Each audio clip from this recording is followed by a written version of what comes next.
ओम नमः शिवाय। आज हम शिव पुराण के प्रथम अध्याय का दूसरा भाग पढ़ने जा रहे हैं।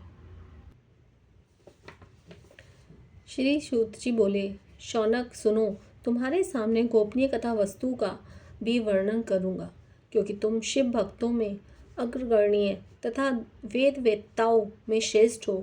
समुद्र के निकटवर्ती प्रदेश में एक वाशकल नामक ग्राम है, जहाँ वैदिक धर्म से विमुख महापापी द्विज निवास करते हैं।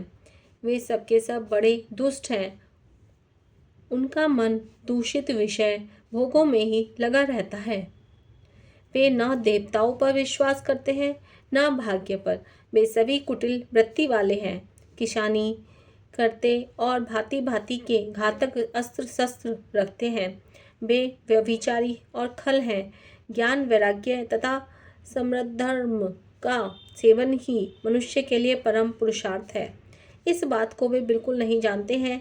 वे सभी पशु बुद्धि वाले हैं। जहाँ के द्विज ऐसे हों, वहाँ के अन्य वर्णों के विषय में क्या कहा जाए। अन्य वर्णों के लोग भी उन्हीं की भांति कुत्सित विचार रखने वाले, स्वधर्म विमुख एवं खल हैं। वे सदा कुकर्म में लगे रहते हैं और नित्य विषय भोगों में ही डूबे रहते हैं। वहाँ की सब स्त्रियाँ भी कुटिल स्वभाव की, स्वेच्छाचारिणी, पापाशक्त, कुत्सित विचार वाली और व्यभिचारिणी हैं। वे सद्व्यवहार तथा सदाचार से सर्वदा शून्य है। इस प्रकार वहाँ दुष्टों का ही निवास है। उस वासकल नामक ग्राम में किसी समय एक बिंदुक नामधारी ब्राह्मण रहता था। वह बड़ा अधम था, दुरात्मा और महापापी था। यद्यपि उसकी स्त्री बड़ी सुंदरी थी, तो भी वह कुमार्ग पर ही चलता था। उसकी पत्नी का नाम चंचुला था।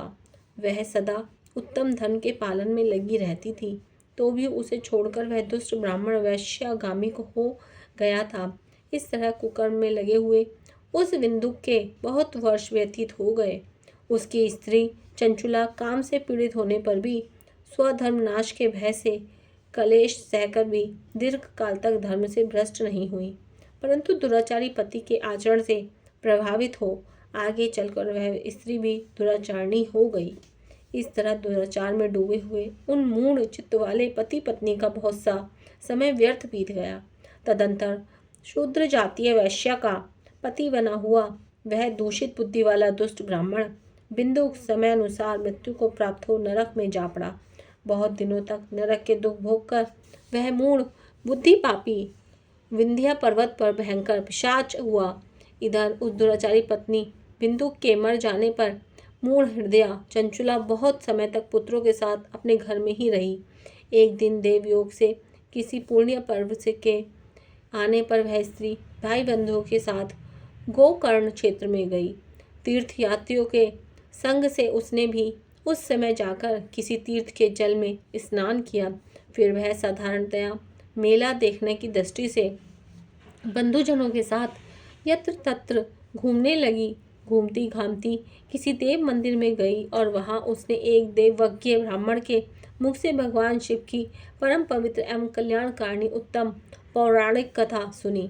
कथावाचक ब्राह्मण कह रहे थे कि जो स्त्रियां पर पुरुषों के साथ व्यभिचार जाती हैं, तब यमराज के दूत उनकी योनि में तपे हुए लोहे का बारिक डालते हैं। पौराणिक ब्राह्मण के मुख से यह वैराग्य बढ़ाने वाली कथा सुनकर चंचुला भय से व्याकुल हो वहां कांपने लगी। जब कथा समाप्त हुई और उसने सुनने वाले सब लोग वहां से बाहर चले गए, तब वह भयभीत नारी एकांत में शिव पुराण की कथा बाँचने वाले उन ब्राह्मण देवता से बोली। चंचुला ने कहा, ब्राह्मण, मैं अपने धर्म को नहीं जानती थी, इसलिए मेरे द्वारा बड़ा दुराचार हुआ है। स्वामी, मेरे ऊपर अनुपम कृपा करके आप मेरा उद्धार कीजिए। आज आपके वैराग्य रस से ओतप्रोत इस प्रवचन को सुनकर मुझे बड़ा भय लग रहा है। मैं काँप उठी हूँ और मुझे संसार से वैराग्य हो गया है। मुझे मूढ़ चित्त वाली पापनी को धिक्कार है। मैं सर्वदा निंदा के योग्य हूँ, कुत्सित विषयों में फंसी हुई हूँ और अपने धर्म से विमुख हो गई हूँ। हाय, न जाने किस किस घोर कष्टदायक दुर्गति में मुझे पड़ना पड़ेगा और वहाँ कौन बुद्धिमान पुरुष कुमार्ग में मन लगाने वाली मुझ पापिनी का साथ देगा। मृत्यु काल में उन भयंकर यमदूतों को मैं कैसे देखूंगी? जब वे बलपूर्वक मेरे गले में फंदे डालकर मुझे बांधेंगे, तब मैं कैसे धीरज का धारण कर सकूंगी? नरक में जब मेरे शरीर के टुकड़े टुकड़े किए जाएंगे, उस समय विशेष दुख देने वाली उस महायातना को मैं वहाँ कैसे सहूंगी? हाय, मेरी मारी गई, मैं जल गई, मेरा हृदय विदीर्ण हो गया और मैं इस सब प्रकार से नष्ट हो गई, क्योंकि मैं हर तरह से पाप में ही डूबी रही हूँ। ब्राह्मण, आप ही मेरे गुरु, आप ही माता और आप ही पिता हैं। आपकी शरण में आई हूँ, मुझे दीन अबला का आप ही उद्धार कीजिए, उद्धार कीजिए। सूत जी कहते हैं, सौनक इस प्रकार खेद और वैराग्य से युक्त हुई चंचला ब्राह्मण देवता के दोनों चरणों में गिर पड़ी।